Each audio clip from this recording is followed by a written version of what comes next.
Life is so beautiful. இது enjoy பண்றதுக்கான எக்கச்சக்கமான எக்ஸ்போஷர் இருக்கக்கூடிய ஒரு இடம். உங்களுக்கு இப்படி ஒரு வாழ்க்கை நீங்க வாழ்றதுனாலதான் இந்த சின்ன பிள்ளைங்க எல்லாம் சின்னதா நல்லது கிட்ட செஞ்சுக்கிட்டா கூட உங்களுக்கு கோபம். நன்றாக ஜோடித்துக் கொண்டால் கோபம் வருகிறது, கூடுதலாக செலவு செய்தால் கோபம் வருகிறது, அவங்களுக்கு பிடிச்ச விஷயத்தை செஞ்சா கோபம் வருது. அசால்ட்டா லீவ்ல நாளெல்லாம் ஃப்ரெண்ட்ஸ் எல்லாம் சேர்ந்து கொடைக்கானலுக்கு போய் போட்டோ எடுத்து ஃபேஸ்புக்ல போட்டாங்கன்னா வெறி ஆகுது. எவ்வளவு கஷ்டப்பட்டுக்கிட்டு இருக்கிற இவன் உட்கார்ந்துட்டு கொடைக்கானலுக்கு போனா இது பொறாமை, இது வைத்தறிச்சல், இது காண்டு. We can't help it. இது don't expect anything from this. இது இந்த தலைமுறையுடைய நீங்க ரெண்டை வேறு மாதிரி புரிஞ்சுக்கணும். உங்களுக்கு ஒரு வாய்க்காத பட்சத்தில் அது நீங்க அனுபவித்துக் கொள்ள தயாராக இல்லாத பட்சத்தில் ஒதுக்கி கொடுத்தது உங்களுடைய சொந்த சாய்ஸ். அதே மாதிரி உங்களுடைய அடுத்த தலைமுறை இருக்க வேண்டும் என்று நீங்கள் எதிர்பார்க்காதீங்க. அவங்க அப்படி இருக்கவும் மாட்டாங்க. The meaning of money are being changed in decades. கடந்த பல தலைமுறைகள்ல பணத்துக்கான அர்த்தம் மாறிட்டே இருக்கு. உங்க எல்லாருக்கும் உங்க பிள்ளைகள் ஒரு பெரிய குற்றச்சாட்டு இருக்கு, உங்களுக்கு பணத்தோட மதிப்பே தெரியல, காசோட மதிப்பு தெரியாம தேவையில்லாம செலவு பண்ணிட்டு இருக்காங்க. காசோட மதிப்பெல்லாம் உங்களுக்கு தெரியும், ஆனா அவங்களுக்கும் ஒரே ஒரு வித்தியாசம் தான் இருக்கு. உங்களுக்கு இருந்த பயம் உங்களுக்கு கிடையாது.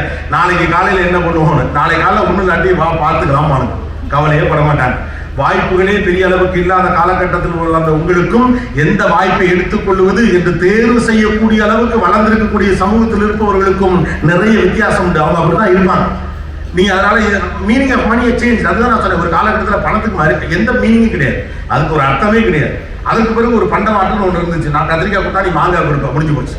அதுக்கடுத்து பணம்னு ஒன்று வருது அப்படிங்கிற பட்சத்தில் நீ ஒன்று கொடுப்ப, அதுக்கு இணையாக நான் ஒரு காசு கொடுப்பேன். பணம் என்பது ஒரு பொருளை பெறுவதற்கான ஒரு வணிக வழி, பரிவர்த்தனைக்கான ஒரு ஏற்பாடு. இதுதான் ஒரு காலகட்டம்.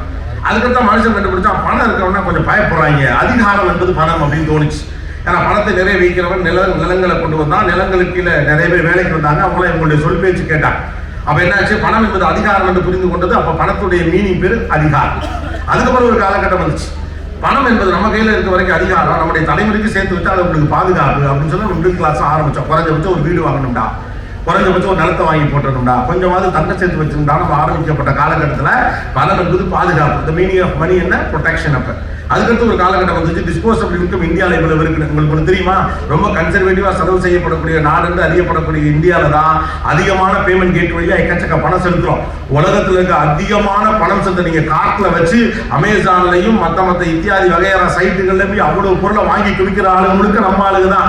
பேமெண்ட் கேட் வழியா அதிகமான பணம் செலுத்துறது உலகத்திலே இந்தியர்கள் தான். அவ்வளவு காசு வச்சிருக்காங்க. நம்ம காசே இல்லை, வாங்க டி நகர் முழுக்க கும்மியும் கூட்டம், டிராபிக் ஜாம் ஆகும். கேட்டா காசே இல்லை. அப்ப என்னதாக்கா பண்றீங்க காசு?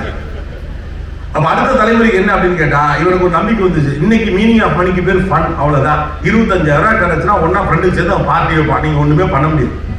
The meaning of money-உடைய பேர் இன்னைக்கு ஃபன். இன்னைக்கு லைஃப் இருக்குமா இல்லையா தெரியாது. ஒரு நிச்சயமற்ற வாழ்க்கை சூழலுக்கு அவங்க நீங்க தள்ளிவிட்ட பிறகு அவங்க பணத்தை வச்சு என்ன பண்ணுவாங்கன்னா அதுக்கு ஃபன்னு ஒரு பேர் வைக்க தான் பார்ப்பாங்க. அப்ப என்னை போலவே என்னுடைய தலைமுறை இருக்க வேண்டும் என்ற நெருக்கடியும் நீங்க இதெல்லாம் உங்களால புரிஞ்சுக்க முடியும். அவர் சொன்னது மாதிரி உங்க மனசோட நீங்க பேசிட்டீங்கனாலே புரிஞ்சிட முடியும். நம்ம பிரச்சனை ஊர் சொல்றதே கேட்போம், நம்ம மனசு சொல்றது நம்ம கேட்டதே கிடையாது. நம்ம ஊர் சொல்ற எல்லாத்தையும் கேட்போம், பக்கத்துல கொஞ்சம் சொல்ல கேட்டுப்போமா இல்லையா, கேட்கவே மாட்டோம். நம்ம குடும்பத்திலே படிச்சா ஒருத்தர் இருப்பான், ஆனா நம்ம குடும்பத்திலே படிக்காத ஒரு கேரக்டர் இவனை என்ன படிக்க வைக்கணும், அவனை கூட்டிக்கிட்டு அவனை கேளுமாங்க. ஏன்னா அவங்க நம்ம குடும்பத்துக்கே மூத்தவர். அந்த ஆள் 8ஆம் கிளாஸே போயிடுறான், வெளிநாட்டில் போய் படிக்க வேண்டிய படிப்பு சம்பந்தமா அந்த ஆள்கிட்ட எப்படா கேட்க முடியுமா? மாமாட்ட ஒரு வார்த்தை கேட்க வேண்டாமா, உங்க புரோட்டோகால்ல தீய வைக்க அந்த ஆளுக்கு தான் தெரியாதே, அந்த ஆளுக்கு தான் தெரியாது. அப்ப இங்க சில விஷயங்கள் நம்ம ஆழ்ந்து கவனிக்க வேண்டி இருக்குது. What is this life, who I want to be. கடைசி வரைக்கும் நாம ஒன்றாக இருக்க முயற்சிக்கிறோம், ஆனா அதுவாக மாற முயற்சிக்கிற போது வரக்கூடிய தடைகளை காரணிகளாக எடுத்துக்கிட்டு வேறொன்றாக வாழ்கிறோம். நமக்கு பிடிச்சவா நீங்க வாழலைனாவே ஆட்டோமேட்டிக்கா உங்களுக்கு கோவம் வந்துடும், ஆட்டோமேட்டிக்கா உங்களுக்கு எரிச்சல் வந்துடும், ஆட்டோமேட்டிக்கா உடம்புல நோய் வந்துடும், ஆட்டோமேட்டிக்கா எதை பார்த்தாலும் பிடிக்காது. அற்புதமாக சுகிசிவம் ஐயா சொன்னார், நீ மனசுல குப்பையை வச்சுட்டு எங்க போய் உட்கார்ந்தா என்ன, அந்த குப்பையை தூக்கி நீ வெளியில போடாத வரைக்கும் 4 நாள் போறதுக்கு அதுல போய் புதுகலமாக இருக்கலாம், ஊட்டிக்கு போகலாம், உல்லாசமாக இருக்கலாம், கொடைக்கானல் போகலாம், புதுகலமாக இருக்கலாம், அப்படிதான் ஒண்ணுமே இருக்க முடியாது. அங்க போனாலும் தானே, எங்க போனாலும் உங்க கூடவே வரப்போற கசரை கழிச்சிடாம நீங்க எப்படி எந்த இடத்துல போய் நிம்மதியாக இருக்க முடியும்? இந்த தேடி தேடி போறீங்கல்ல எங்கேயாவது நிம்மதி கிடைக்கணும், அந்த ஆளுங்க எல்லாருக்கும் ஒண்ணு தெரியல, உங்களுக்கு இங்க இருந்தாலும் நிம்மதி கிடைக்காது, அங்க இருந்தாலும் நிம்மதி கிடைக்காது. நீங்கள் தப்பிக்க பார்க்கிறீர்கள், தீர்வை பார்க்கிறது. தப்பிக்க பார்க்கிறவங்க எங்க போனாலும் தீர்வு கிடைக்கப்படும், தப்பிக்க பார்க்கிறவங்க எப்படி தீர்வு கிடைக்கும்? அப்ப நமக்கு நிறைய பயம் இருக்கு இந்த வாழ்க்கை குறித்து. அவன் என்ன சொல்லிடுவான், இவன் என்ன சொல்லிடுவான், இவன் என்ன சொல்லிடுவான், அவன் என்ன சொல்லுவான், அவன் என்ன சொன்னா என்ன, கடைசியில் அவன் என்ன சொல்ல போறான் தெரியுமா? அப்பவே சொன்ன உடம்ப பாத்துக்கல, அப்பவே சொன்ன பிடிச்சது நல்லது கிட்டதை செஞ்சுக்கல. இவங்கெல்லாம் நம்ம எங்க சொல் பேச்சு கேட்கறாங்க, அவன் அப்படிதான் சொல்ல போறாங்க. நம்ம பிரச்சனை என்னன்னா, நம்ம மீது அன்பு செலுத்தக்கூடிய மனிதர்களுடைய வார்த்தைகளை பற்றி கவலைப்படுகிறோமோ இல்லையோ, நம்மளை எவனாவது குறை சொல்லிடுவானோ பார்த்தா அவனை பத்தியே தான் கவலைப்பட்டு இருப்போம். நம்ம குடும்பத்துல ஒரு கேரக்டர் இருக்கும், நீங்க என்ன பண்ணாலும் அவன் குறை சொல்லுவான். நம்ம பிரச்சனை என்னன்னா, நம்ம லைஃப் முழுக்க அவங்களுக்கு அடமானம். எந்த செயல் செய்கிற போதும் அந்த மனிதன் தான் ஞாபகத்துக்கு வருவார். இந்த விஷயத்தை நான் செய்கிற போது அந்த ஆள் என்னை தப்பா சொல்லிவிடுவானா, அந்த ஆள் என்னை தப்பா பேசிடுவானா. கடைசியில உங்களுக்கு எதிராக பேசக்கூடிய ஒரு ஆளை பற்றி நீங்கள் கவலைப்பட்டுக் கொண்டே இருக்கிற காரணத்தினால உங்களோடு அன்பு செலுத்தக்கூடிய மனிதர்களிலிருந்து நீங்கள் விலகிக் கொண்டே இருக்கிறீர்கள். இப்படி நீங்கள் நினைத்த விஷயங்களை தாண்டி பல்வேறு விஷயங்கள் பிடிக்காததாகவே தொடர்ந்து செய்து கொண்டு இருக்கிற போதுதான் ஆத்திரம் வருது உங்க மேல. அப்படி நீங்கள் இருக்க முயற்சிக்கிற போது அந்த ஆத்திரம் வருதுல, அந்த ஆத்திரம் தான் நம்ம எல்லாத்தின் மீது கோபத்தை உண்டாக்க பார்க்கும். அதுல இருந்து நம்ம தப்பிக்கத்தான் எல்லாத்தையும் பண்ண பார்க்கிறோம். மலை மேல ஓடி போய் உட்காந்துக்கிறோம், அவங்க சொல்ற மாதிரி மூச்சை இழுத்து விடுறோம். நீ யோசிச்சு பாருங்களேன், இங்க சொல்லப்படக்கூடிய பெரும்பாலான போதனைகள் எப்படி இருக்குன்னா, உங்களுக்கு சிக்கல் இருந்தால் மனித ஜனத்திலிருந்து விலகி போன்னு சொல்றாங்க. கிடையவே கிடையாது. உங்களுக்கு சிக்கல் இருந்தால் ஜனத்தினரில் சேர்ந்து போங்கள். அதை விட ஒரு பெரிய ரிலாக்ஸேஷன் உலகத்துல இருக்கவே இருக்க முடியாது. உங்களுக்கு மனசு போன்ற மாதிரி இருக்கா, டி நகர் ரங்கநாதனுக்குள்ள கூட்டத்துக்குள்ள புகுந்து வாங்க. நீங்கள் பார்க்கிற நிறங்கள், மனிதர்கள், முகங்கள், குழந்தைகள், பிள்ளைகள், பலூன்கள், துணிகள், கடைகள், வானம், பூமி, காற்று, அது ஒரு எக்ஸ்பீரியன்ஸ் உங்களுக்கு கொடுக்கும். நீங்க வேற எந்த ட்ரையும் பண்ண வேண்டியதில்லை. வழக்கமாக நீங்கள் செய்யக்கூடிய வேலையை விட்டு வேறொன்று செஞ்சாலே உங்களுக்கு சின்ன ரிலீஃப் கிடைக்கும் போது அவ்வளவுதான். சண்டையில் அம்மாவோட கூட சேர்ந்து விளையாடுங்க, கிச்சன்ல உட்காருங்க, நான் தோசை ஊற்றுன்னு சொல்லி தோசை ஊற்றி கொடுங்க, இவ்வளவுதானே. இந்த மேட்ரிக் என்னது இவ்வளவு பெரிய இழுப்பு இழுத்துட்டு இருக்கீங்க. Life is so beautiful, so simple. நாம தான் அதை காம்ப்ளிகேட் பண்ணிட்டு இருக்கோம். ஒரு அற்புதமான வாசகம் ஒன்று சொல்வார்கள், வாழ்க்கையில நீங்க ஜெயிக்கிறதுக்கு எடுக்கிற தோற்கிறதுக்கு எடுக்கிற முயற்சியில பாதி எடுத்தாலே ஜெயிச்சுக்கலாம். நம்மளாம் கஷ்டப்பட்டு தோற்கிறதுக்கு தான் நினைச்சிருக்கோம். காரணம் வாழ்க்கை எவ்வளவு சிரமமானதுன்னு நினைக்கிறோம். Life is so easy, we are only complicating it. Why we are complicating it? Because we wanted to live for someone else. யாரோ ஒருவருடைய கண்டிஷன்ஸ்க்கு கீழே நம்முடைய வாழ்க்கையை கட்டமைக்க முயற்சிக்கிற போது அதுவாக இருக்க முடியாம இதுவா இருக்க முடியாம, அந்த ஒரு படத்தில் சொல்ற மாதிரி ஒரு பிராண சங்கடம் அப்படிங்கிற மாதிரி. நம்மளுக்கு வாழ்க்கையில வளரும் போது என்ன சொல்லி கொடுத்துருப்பாங்கன்னா, நிறைய பொய்களை சொல்லித்தான் நம்மளை வளர்ப்பாங்க. நமக்கு சின்ன வயசுல கீழே புரியாது அப்படின்னு சொல்லி. அப்ப நம்ம அப்படி பல பொய்களை நம்பிதான் வளர்ந்துகிட்டே இருக்கும் இல்லையா? நீங்க யோசிச்சு பாருங்களேன், மனிதனுக்கு மகிழ்ச்சி என்று எது சொல்லப்படுகிறது? நீங்கள் பொறுப்புகளிலிருந்து எப்போது தள்ளி இருக்கிறீங்களோ அது மகிழ்ச்சின்னு சொன்னாங்க. ஹாப்பினஸ்ங்கிறது என்ன? பொறுப்பே இல்லாத வேலை முடிஞ்சிருச்சு, அப்பா மகிழ்ச்சி அப்படிங்கிற இல்லையா? கல்யாணத்தை முடிச்சு கொடுத்துட்டோம், அம்மாடி மகிழ்ச்சி. இந்த பையனை போயிட்டு வந்துட்டோம், மகிழ்ச்சி. என் பொண்ணு படிச்சு முடிச்சுட்டா, மகிழ்ச்சி. என் பையன் வேலைக்கு போயிட்டா, மகிழ்ச்சி. அப்ப கடமையை முடிப்பது, பொறுப்பை தாண்டுவது, பொறுப்பை கடப்பது மகிழ்ச்சி என்று உங்களுக்கு சொல்லிக் கொடுக்கப்பட்டு கொண்டே இருக்கிறது. அப்ப அந்த தத்துவத்தின் கீழே நீங்க நம்பி வளர்ந்துகிட்டே இருக்கீங்க. நீங்களும் அப்படித்தான், நானும் அப்படித்தான். நான் அடிக்கடி இந்த விஷயத்த சொல்லுவேன், நம்மளுடைய கமிட்மெண்ட் பத்தி நமக்கு எப்போதும் இப்படி சொல்லப்பட்டிருக்கு அப்படின்னு. நம்மள சின்ன பிள்ளையார்கள் நமக்கு என்ன சொன்னாங்க ஞாபகம் இருக்கா இல்லையா? நீ சின்ன பிள்ளையார்கள் நல்லா படிச்சுன்னா பின்னால ஜாலியா இருக்கலாம் சொன்னாங்களா இல்லையா?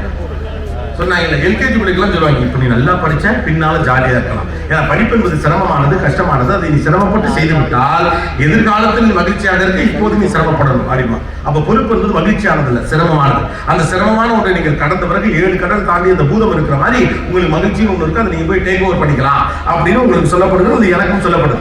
அதுக்கு ஒரு சின்ன படிப்பெல்லாம் படிச்சு ஒரு 4ஆம் கிளாஸ் 3ஆம் கிளாஸ் அவங்களாம் நம்மள பேரண்ட்ஸ் டீச்சர் மீட்டிங்லாம் கூப்பிட்டு உங்க பிள்ளையுடைய கையெழுத்து சரியில்லைன்னா சொல்லுவாங்க. 3ஆம் கிளாஸ் பிள்ளை கையெழுத்து எப்படி இருந்தா என்னடா என்ன மோசம் போச்சு.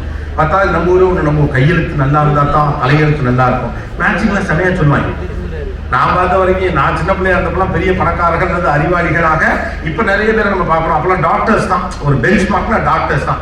எனக்கு தெரிஞ்சு எந்த டாக்டர் எழுத்து புரிஞ்சதே இல்லை. இப்படி இப்படி இப்படி பக்கத்துக்கு மெடிக்கல் காருக்கு மட்டும்தான் அது புரியும். நான் ரொம்ப நாள் வச்சிருக்கேன், நம்ம டாக்டர் கையெழுத்து நல்லாவே இல்லையே, அவர் ஓஹோன்னு தான் இருக்கிறாரு, இருக்கு கையெழுத்து நல்லா இருக்குன்னு சொல்றாங்க. இப்படி ஆரம்பிச்சு நம்முடைய வாழ்க்கை கொஞ்சம் டைட்டன் பண்ணிட்டே இருப்பாங்க. பொறுப்பை நோக்கி நம்மை நகர்த்தக்கூடிய ஒரு பாடம் நமக்கு நடந்து கொண்டே இருக்கு. 6ஆம் வகுப்பு மாதிரி இடங்களுக்குலாம் வருகிறப்ப இப்ப நீ பெரிய பிள்ளை ஆயிட்ட, இப்ப நீ நல்லா படிச்சுட்டீங்கன்னா பின்னால ஜாலியா இருக்கலாம் அப்படிமா. ஏன்னா படிக்கிறது சிரமம்.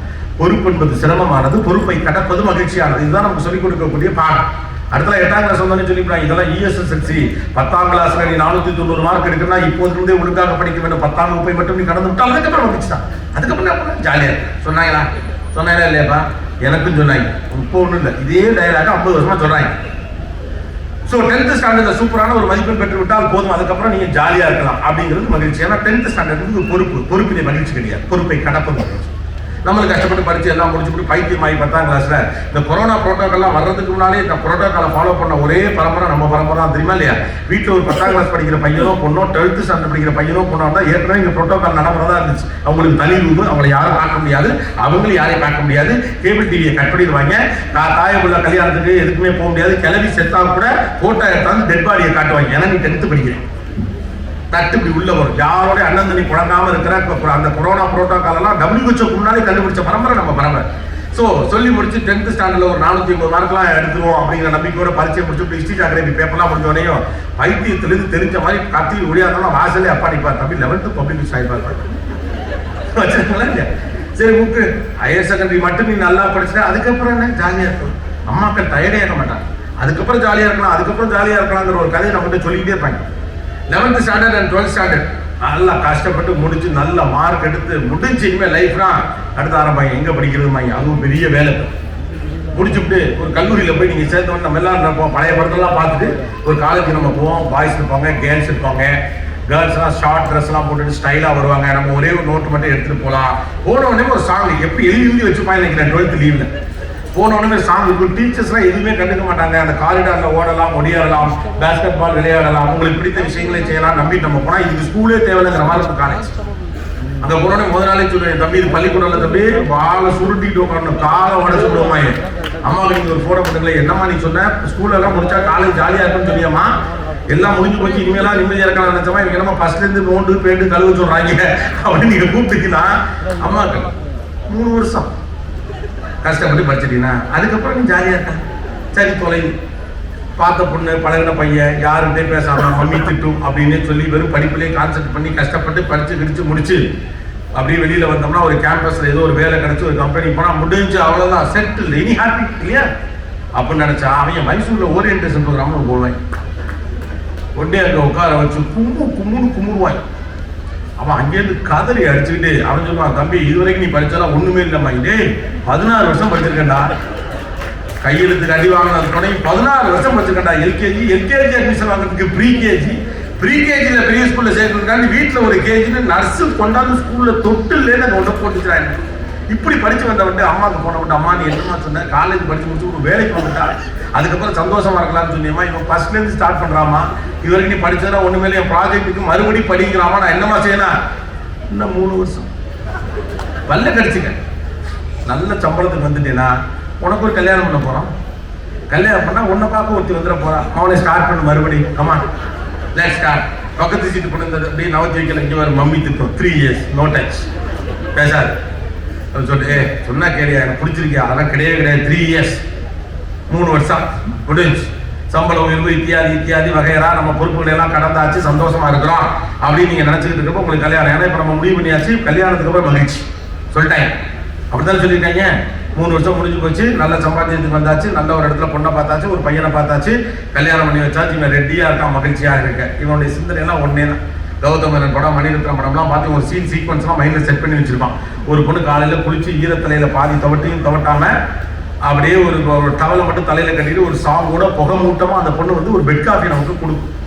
அதை எந்திரிச்சு அந்த பெட் காஃபியை கையில வாங்கி அந்த பொண்ணு அப்படி கையை பிடிச்சி இழுத்து உட்கார வைக்கணும். இந்த ஒத்த சீனு கொடுத்த 24 வருஷம் போராடினான் life just to attain this as a success. 24 வருஷம் இவருடைய தேவை ஒரு பெட் காஃபி, அவ்வளவுதான். படுத்து தூங்கி எந்திரிச்ச இடத்துல ஒரு காஃபி குடிக்கிறதுக்கு 24 வருஷம். ஏன்னா அதுதான் happiness, bliss, ecstasy, whatever you name it. பூன்னு சொல்லலாம், புஷ்பம்னு சொல்லலாம். அப்படின்னு நான் கனெக்ட் பண்ணிட்டு அப்படியே அரை தூக்கத்துல ஒரு 6:30 மணிக்கு இருக்கல கிளீன் ஒரு சவுண்டு கேட்கும். முழிச்சு பார்த்தா அந்த பொண்ணு கையில ஒரு தூக்குவாளி கூட நிற்கும். அவன் நினைச்ச எந்த சீக்வன்ஸ் இருக்காது, அதாவது நைட்டி போட்டுக்கிட்டு சாதாரணமா இவனை விட மோசமா போங்க, பால் வாங்கிட்டு வாங்க, காபி போன்னு விட்டா மீறி வெடிக்க அவனுக்கு. அந்த பால் வாங்கவே நான் தான் போகணுமா அப்படின்னு போயிட்டு லைஃப்ல பால் ஊத்துக்கே போகாதவன் தூக்குவாளியை வச்சுக்கிட்டு போயிட்டு பால் வாங்க அடிக்கிறப்ப அவங்க அம்மாவுக்கு ஒரு போன போகணும். அம்மா நீ என்ன சொன்ன, என்ன பார்த்துட்டு ஒருத்தி வந்துட்டா அதுக்கப்புறம் நான் மகிழ்ச்சியா இருக்கலாம், என் பொறுப்பெல்லாம் கழிச்சிட்டு சொல்லியாமா அவன் என்னை பால் வாங்க வந்து அனுப்பியிருக்கிறாமா. அம்மாவுக்கு டயர்டே ஆக மாட்டாங்க. 1 வருஷமோ 2 வருஷம் உனக்குன்னு ஒரு புள்ள வந்துட்டா அது பார்த்துட்டு நீ பாட்டு மகிழ்ச்சியா இருக்கலாம். சரணங்கள்ல ஏன் சும்மா இருப்பானேட்டு 1 வருஷத்துல 1.5 வருஷத்துல ஒரு பிள்ளைய வந்தா அதுக்கப்புறம் அது கால்னு கத்தும். அது வரைக்கும் இந்த பொண்ணு சூடா இட்லி கொடுத்துருக்கோம், அப்படி ஒரு சின்ன கட்டி தழுவர்கள் போகும்போது டாட்டாக்கள் சின்னதாக முத்தங்கள் அப்படி ஒரு சின்ன ரொமான்டிக் லைஃபாக அவனுக்கு இருந்திருக்கும். அதுக்கப்புறம் தள்ளிப்படுங்க, பாப்பா மேல கை போட்டுட்டீங்க, அவ்வளவுதான் போச்சு. தள்ளிப்படுங்க, இப்படி பண்ணுங்க அப்படி பண்ணுங்க. ஏமா இட்லி பாக்ஸ்ல சூடா இல்லையே, இருக்கிறத சாப்பிடுங்க, பாப்பா அழுகு. ஏமா அந்த ஹெல்மெட்டை எங்க வச்ச இடத்துல இருக்கு பாருங்க, அறிவில்ல, பாப்பா அழுகுது. அதுக்கப்புறம் பாப்பா டேக் ஓவர் பண்ணி. இந்த ஆம்பளை பிள்ளைங்கலாம் கவனிச்சிருக்கீங்களா, கணவன் மகள்லாம் பிள்ளைய அடிச்சுதான் கொஞ்சம் வாங்கி தெரியுமா தெரியாதா, வெளியில காட்டிக்க முடியாது, வெத்த பிள்ளைய அடிக்கிறானேன்னு வேற வயிற்றுலாம் திட்டுவாங்க. ஆனா பாவி சண்டாலாம் என் இடத்த புடிங்கிட்டியாடா. யாரு மகிழ்ச்சியா இருக்குன்னு கனவு கொண்ட ஒருத்தன் பெட் காஃபியில் ஆரம்பிச்சதும் வாழ்க்கை போயிட்டு இருக்கு. ஒரு நாள் திடீர்னு சொல்லி நேற்று நீங்க தூங்கல மாடு மாதிரி காலத்துக்கு புள்ள வேலை போட்டுட்டியா, எனக்கு உசிரே போச்சு, கீழே படுக்கட்டும். கட் பண்ணா மாமனார் வீட்டில் வாங்கி கொடுத்த 6-7 கட்டு இல்லை. அப்போ அதுவும் அந்த பிள்ளையும் அவன் பெத்த பிள்ளையும் கிடக்கும். இவன் ஃபேன் ஒரு கீழே கட்டாந்தல படுத்திருப்பான். பாத்ரூம்குள்ள போய் அழுதுட்டு அவங்க அம்மாவுக்கு ஒரு ஃபோன் பண்ணுவான். அம்மா நீ என்ன சொன்ன, எனக்கு ஒரு பிள்ளை வந்துட்டா வாழ்க்கை மகிழ்ச்சியா இருக்கும், பொறுப்பு இல்லாம சந்தோஷமா இருக்கலாம்னு சொன்னியம்மா, என்னை எட்டி தள்ளி தரையில படிக்க வச்சிட்டாமா என் பொண்டாட்டி அப்படின்னோடனே அம்மா அசால்ட்டா 28 வயசு உங்களுக்கு ஆக இருக்கிறாங்க. சொன்னேன் அதை போய் நம்பிக்கிட்டுமாங்க. 28 வருஷம் 28 வருஷம் கழிச்சு உங்களுக்கு தெரிய வேண்டியதை தம்பி சொல்ற பத்திரமா புடிச்சுக்கங்க. அப்புறமா ஒரு நாள் ஐயோ இது தெரியலேன்னு அம்மாக்களுக்கு உங்களுக்கு எப்படி சொல்வதற்கு தெரியல. இங்க இருக்க பெருசுகளே பல பேர் இதை கடந்து வந்திருக்காங்க. அப்படியே சொல்றானே அப்படிங்கிற மாதிரி பாக்குறாங்க. இது சொல்றது சின்ன பசங்களுக்கு சொல்றேன் நான். அம்மாக்கள் உங்களுக்கு எப்படி சொல்லுவது புரியாதனால அவர்கள் மொழியில் உங்களுக்கு சொல்லுகிறார்கள். நம்ம எப்போதுமே இப்படித்தான் பயிற்றுவிக்கப்பட்டிருக்கிறோம். பொறுப்பை கடப்பதில் மகிழ்ச்சி இருக்கிறது. உண்மை பொறுப்பை கடப்பதல்ல மகிழ்ச்சி, பொறுப்பாக இருப்பதுதான் மகிழ்ச்சி. Commitment is a charm of life. அந்த உண்மை மட்டும் உங்களுக்கு தெரிஞ்சுனா வாழ்க்கை போராடிக்க. Commitment is a charm of life. ஒரு ஆசிரியருக்கு பாடம் நடத்துவதுதான் மகிழ்ச்சியே. ஒருத்தருக்கு படிக்கிறதா மகிழ்ச்சின்னு தெரிஞ்சிருச்சுன்னா அவனுக்கு என்ன சிக்கல் வரப்போகுது? படிக்கிறதா மகிழ்ச்சியா அல்லது அவனுக்காக அவன் படிக்கல, அதான் பிரச்சனை. நாம எப்படி நமக்காக வாழலையே அது மாதிரி. நாம பிறந்த உடனே சொல்லுவாங்க 4 மணிக்கு பிறந்தேன், 4:05 எங்க அப்பா அனௌன்ஸ் பண்ணாரு எனக்கு டாக்டர் பிறந்திருக்கான். பொய்யால பிறந்த புள்ள அவன் என்ன ஆவானே தெரியாது. அதுவே புள்ள சிசேர்னு எடுத்து மூச்சு வரை சிரமப்பட்டுக்கிட்டு கிடக்கு. 4 மணிக்கு பிறந்த புள்ள 4:05 அப்பா அனௌன்ஸ் பண்ணாரு எனக்கு டாக்டர் பிறந்திருக்கிறான் அப்படின்னு சொல்லிட்டு. அப்ப நம்ம கடைசி வரைக்கும் ஒன்று புரிஞ்சுக்கிறதே கிடையாது. Commitment is a charm of life. பொறுப்போடு இருப்பதுதான் மகிழ்ச்சி. பொறுப்போடு இருப்பதில் உங்களுக்கு மகிழ்ச்சி புரிந்து விட்டால் வாழ்க்கையில் எதுவும் சிக்கலா இருக்காது, எதுவும் வேலையா இருக்காது, எதுவும் தொந்தரவாக இருக்காது. எல்லாமே நமக்கு சுமையாக மாறி இருக்கான காரணம் என்ன? பொறுப்பு மகிழ்ச்சி என்று நம்ம நினைக்கிறோம். திருமணம் பொறுப்பு மகிழ்ச்சி இல்லை, குழந்தை பொறுப்பு மகிழ்ச்சி இல்லை, படிப்பு பொறுப்பு மகிழ்ச்சி இல்லை, வேலை பொறுப்பு மகிழ்ச்சி இல்லைன்னா பொறுப்பு தான் மகிழ்ச்சி. நல்ல தந்தை எப்போது ஒரு நல்ல தந்தை நீங்க எப்ப சொல்லுவீங்க? தன்னுடைய பொறுப்பை மகிழ்ச்சியோடு செய்கிற போதுதான் நீங்கள் நல்ல தந்தையாகவே மாறுகிறீர்கள். ஒரு நல்ல அம்மா தன்னுடைய பொறுப்பை மகிழ்ச்சியோடு செய்கிறப்பதான் அவங்க நல்ல அம்மாவே ஆகிறாங்க. ஒரு ஆசிரியர் தன்னுடைய பொறுப்பை மகிழ்ச்சியோடு செய்கிறப்பதான் அவர் இருக்காரு. நீங்க விரும்பினாலும் விரும்பாட்டி உங்கள் பொறுப்புகளை நீங்கள் செய்துதான் ஆகணும். அதை மகிழ்ச்சியோடு செய்யுங்க. என்றைக்கு நீங்கள் பொறுப்பை மகிழ்ச்சியோடு செய்கிறீர்களோ, when you understand that commitment is a charm of life, லைஃப்ல எந்த பிரச்சனையும் கிடையாது. உங்க கமிட்மெண்ட் நீங்க என்ஜாய் பண்ணுங்க. படிக்கிறதா நமக்கு தொந்தரவா பண்றதுக்கான காரணம்னா அது ஏன் கமிட்மெண்ட் கிடையாது. ஏதோ ஒன்று இன்ஜினியரிங் எடுத்து விட்டுக்காரன் படித்தான், அதே மாதிரி நம்மளையும் படிக்க சொல்ல முடியும். அவங்களுக்கு புரியுதோ புள்ள நீ ட்ரிபிள் சேர்த்துக்க. ஏன் ஏற்கனவே அக்காவை நாங்கள் வேற குரூப்ல சேர்த்துருக்கோம். 4 புள்ள பார்த்தா 4 குரூப் அனுப்புறாங்க. எதுக்கு படிக்கிறோம், ஏன் படிக்கிறோம், என்னத்துக்கு படிக்கிறோம்? பூரா பேர் ஃபர்ஸ்ட் இன்ஜினியரிங் காலேஜ் போனால் தனியாக வந்து சார் மீடியாவுக்கு வந்துங்கிறாங்க. இவ்வளோ பேர் மீடியா பார்த்தா என்ன தானே பண்ணுறது? அவ்வளோ பேருக்கு மீடியா அப்படியே போட்டு கொள்ள போய் டாக்ஸிக் ஆகிட்டே இருக்கும். Because we are not seeing life சிம்பிளா நம்ம பார்க்கணும் அப்படி சொல்லலை. வாழ்க்கையை சுமை என்று அறிமுகப்படுத்தும், வாழ்க்கை சிக்கலானது என்று சொல்லுகிறோம். நம்ம ஆளுங்க ஒரு கட்டத்துக்கு என்ன சொல்றோம்? வாழ்க்கையை சுமக்கிறேன் அப்படிங்கிறோம். வாழ்க்கையை சுமக்கக்கூடியதா எவ்வளவு பெரிய பேரானந்த அனுபவம். அன்னைக்கு ஒன்று படிச்சேன் நான், யார் எழுதியதுன்னு தெரியல. எல்லோருக்கும் அந்த வாழ்க்கை மீது வெகு வெறுப்பும் இருக்கிறது, கோபம் இருக்கிறது, எரிச்சல் இருக்கிறது. ஆனால் யாருக்கும் சாக மனம் இல்லை அப்படின்னு இருந்துச்சு. எல்லாருக்கும் வெறுப்பு இருக்குது, ஆனா யாருக்கும் சாக மனம் இல்லை. ஏதோ ஒரு இடத்துல அந்த வாழ்க்கை மீது நமக்கு ஒரு பிடித்தம் இருக்கிறது. பிடித்த வாழ்க்கை பிடிச்ச மாதிரியே வாழ வேண்டியதானே. ஏன் வேண்டாம் வெறுப்பா பிள்ளைய பெற்று காண்டாம இருக்குன்னு பேர் வச்ச கதையா வாழும் போதே வாழ்க்கை பிடிக்கலன்னு சொல்லிட்டு இருக்கணும். Be happy. இந்த உலகத்துல வெளியில இருந்து எவ்வளவு உங்களை சந்தோஷப்பட்டு நீங்க நினைக்காதீங்க. நீங்க சந்தோஷமா இருங்க, ஆட்டோமேட்டிக்கா உங்களை பார்த்து மத்தவங்க சந்தோஷப்படுவோம். அவ்வளவுதான். சந்தோஷத்தை வெளியில தரணும் பிச்சைக்காரன், சந்தோஷத்தை உள்ள வச்சிருக்க பணக்காரன். நம்ம பணக்காரன் பிச்சைக்காரன் தான், அவ்வளவுதான். நம்ம பணக்காரர்களுக்கான அடையாளங்களாக நம்ம வச்சிருக்கல என்ன? நம்முடைய பேங்க் பேலன்ஸ், நம்முடைய இத்தியாதி வகையா எங்க இடம் வாங்கி போட்டுருக்கோம், எவ்வளவு நகை வச்சிருக்கோம் அப்படிங்கிறது தானே. அவர் ஹாப்பி ஆகலாம். ஃபைனலா அதான் ஒரே கேள்வி, ஆம்பளை பிள்ளையா பொம்பளை பிள்ளையா? அது சந்தோஷமா இருக்கா இல்லையா? அவ்வளவுதான். எது உங்களை சந்தோஷப்படுத்துகிறதோ அதுதான் மகிழ்ச்சி. இந்த உலகம் எதுவெல்லாம் உங்களுக்கு சந்தோஷம் என்று சொல்லுகிறதோ அதுதான் மகிழ்ச்சி என்று நீங்கள் நம்ப ஆரம்பித்த பிறகு வாழ்க்கை சிக்கலாகிறது. அவ்வளவுதான். It's very simple. நான் ஒரு நாள் போயிருந்தப்ப என் பிள்ளையை கூட்டிட்டு இந்த கனிமலா லைப்ரரிக்கு நான் போயிருந்தேன். என் மகளுக்கு வந்து பைக் ரொம்ப பிடிக்கும். அவளை கூட்டு போனப்போ அவருக்கு ஏதோ ஒரு கியூரியாசிட்டி அடிப்படையில் கூட ஒரு கேட்கலாம். அவர் என்ன கேட்டாரு, என்ன சார் நீங்க பைக்ல வந்திருக்கீங்க? நான் திருடிட்டா வந்தேன், என் பைக்ல தானே வந்தேன். இல்ல பாப்பா இல்ல பாவா நீங்க இவ்வளவு பெரிய மனுஷன், நீங்க ஒரு கார்ல வருது இல்லையா அப்படின்னு. அவருக்கு என்ன போகணும்னு தெரியல. நம்ம பைக்ல ஏன்னா வந்து எனக்கு புரியவும் இல்லை. இல்ல அவன் பைக்ல வரணும்னு சொன்னிச்சு பாப்பா பைக் பிடிக்கும் அதனால வந்தேன். ஏங்க நீங்களாம் பெரிய ஆளு, கார்ல வந்தாலே நல்லா இருக்கும். ஒரு என்ன காசு பண்ணலாம் வச்சு அவருக்கு என்னன்னா காசுலாம் வச்சிருக்கல கஞ்சப்பட ஒரு கார் வாங்கி போடான்னு வச்சாரா என்ன இடமோ தெரியல. நான் சொன்னேன் உங்க டேர்ம்ஸு கீழே வந்தா நான் பணக்காரன் கிடையாது. நான் நினைச்சபடி நான் வாழ்ந்தாதான் பணக்காரன். எனக்கு பைக் எடுத்து போனா நான் பைக்கு தான் எடுத்துட்டு போவேன். இப்ப இங்க பிரச்சனை என்னன்னா அடுத்தவங்க டேர்ம்ஸு கீழே வாழ பாக்குறோம். நான் இப்படி இருந்தால் அவன் அப்படி நினைப்பான், டொப்பு இருந்தால் டொப்பு நினைப்பான். அப்படி நினைச்சா பரவாயில்ல, பொண்ணு வீடு கட்டி போறாங்க. எவன் பொண்ணு வீடு போனா அவன்கிட்ட பொண்ணு எடுத்துட்டு போ, அவ்வளவுதான். இந்த கோபம் தான் இன்னொரு தலைவலி மகிழ்ச்சியாக இருப்பது மீது கோபத்தை உண்டாக்குது. ஹாப்பியா 4 பேர் சிரிச்சதுக்கு பாக்குறோம், என்ன கேன்னு சிரிப்பு. ஏன் சிரிச்சா உனக்கு என்ன? ஏன் ஆத்திரம் வருது? உங்களுக்கு அவனுக்கு சம்பந்தமே கிடையாது. அவன் காசுல அவன் வாங்கி தின்னுட்டு அவன் அங்கே சந்தோஷமா இருக்கான். அவனை பார்த்து ஏன் சிரிப்பு? இந்த காலத்துல பயிர்கள்லாம் எவ்வளவு மோசமாயிட்டாங்க. பொம்பளை பிள்ளைகளுக்கு அடக்கமே இல்லை. யாரும் சிரிக்கிறீங்க, ஏன் சிரிக்கப்படாது? எனக்கு புரியவே இல்லையா? ஆம்பளை அழுதா போல, பொம்பளை சிரிச்சா அடங்காப்படாது. அவன் சொன்னா சிரிப்பு வந்தா சிரிங்க, அழுகு வந்தா அழுங்க. அவ்வளவுதானே. Life is so simple, don't try to complicate. வாழ்க்கையை எளிதானதாக சிம்பிளாக பாருங்க. உங்களுக்கு அப்பப்போ மனசு ஒன்று சொல்லும், இது தப்புடா, இது சரிடா. சும்மா கேட்டு போயிட்டே இருங்க. லைஃப் ரொம்ப பெரிய பிரச்சனையை போல 5000 அவ்வளவுதான். சோல் ரொம்ப தூக்காம சுமாராக இறக்கி வாழும்படி அன்போடு கேட்டுக்கொள்கிறேன். சந்திர காற்று நம் ஜன்னலில் வீசட்டும், சரித்திரம் நாளை நம் சாதனை பேசட்டும். நன்றி, வணக்கம். தேங்க்யூ.